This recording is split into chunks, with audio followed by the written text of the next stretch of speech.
A Bíblia, a palavra de Deus, não é um livro de história, ela não é um livro de ciência, ela é um livro de fé.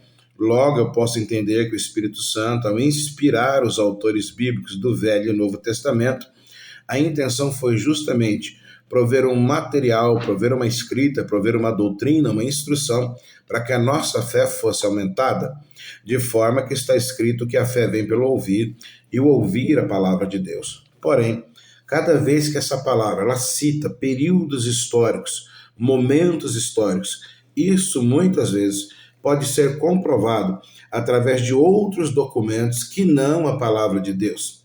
Atualmente existem 3 prismas ou cilindros que estão escritos em escrita cuneiforme, no estilo acadiano, datado do ano 701 ou 690 antes de Cristo, que narram justamente uma narrativa bíblica. Também pode ser encontrada ali, claro que na versão de Senaqueribe, não na versão de Ezequias, rei de Judá.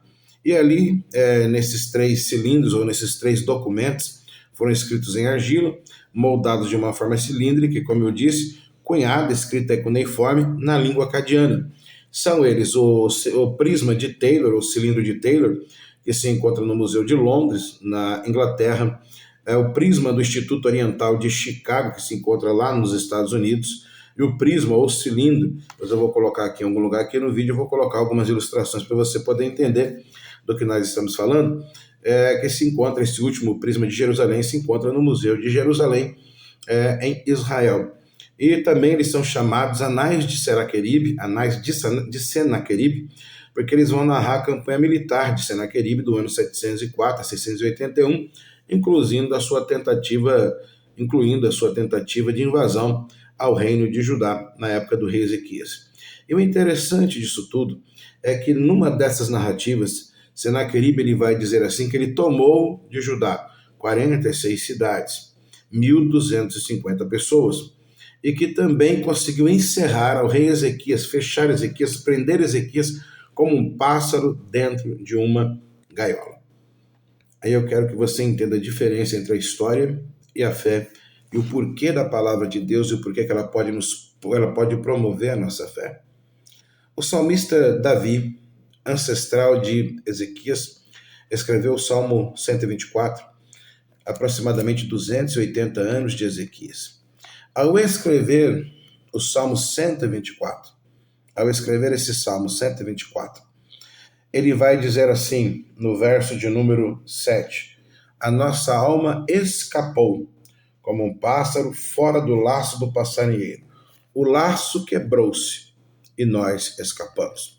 Ainda o Salmo 124, ele começa dizendo assim, se não for o Senhor que esteve ao nosso lado, se não for o Senhor Israel que o diga, os homens, os nossos inimigos, teriam nos engolido vivos.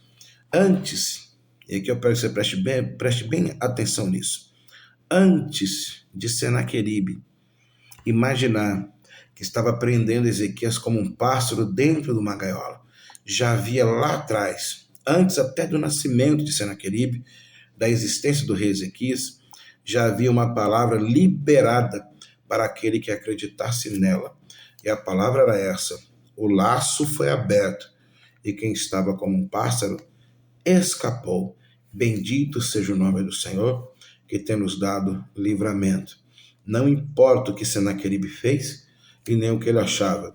Ezequias venceu, porque a fé vem pelo ouvir a palavra de Deus. E já tinha uma palavra escrita, que para o laço, quando tentam prender um servo de Deus, como se ele fosse um pássaro dentro de uma gaiola, a um pássaro em um laço, Deus vem e corta o laço. Que a sua fé seja aumentada através da palavra de Deus nessa manhã, em nome de Jesus.